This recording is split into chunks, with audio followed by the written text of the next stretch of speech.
In the new Bloomberg Politics St. Anselm, New Hampshire poll, we decided to stop testing her as a potential presidential candidate, taking her at her word that she's not going to run. And guess what happened to Bernie Sanders? Like Dr. Frankenstein's monster, he's alive. That was my Bernie Sanders monster imitation, by the way. Yes, Hillary Clinton's still the candidate to beat in New Hampshire, but Bernie Sanders up from 8% in February to 18% now. Our polls also revealed some of Hillary's vulnerabilities when we asked general election voters to compare her with her husband, Bill Clinton, in two categories: whether she's a strong leader and whether she cares about ordinary or even everyday, as she likes to say, people.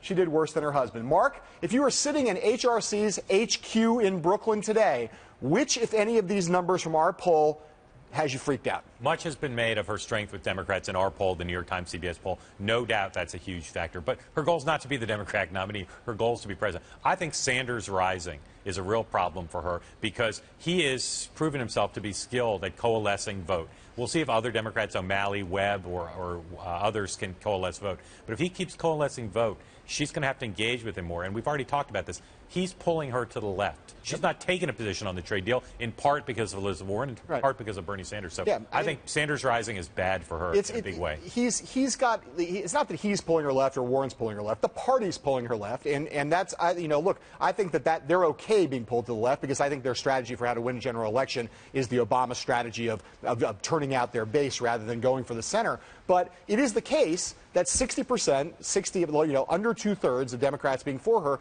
is on one hand really strong, and on the other hand a little shocking. It's like that's basically 4 out of 10 Democrats in New Hampshire right now saying I either want Bernie Sanders or someone else. That's not what people thought where it was like she was invincible. That's not invincible. The other question I have is if she needs to, can she ever go negative on Bernie Sanders? They can talk about his position on guns, et cetera, to his left, but can they ever go negative on him without a serious blowback?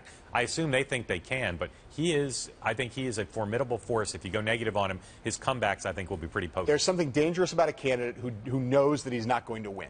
I mean, it allows that candidate to not trim, to not hedge, to speak their heart, not taking big money. Speak their heart, speak their ideology. That's it.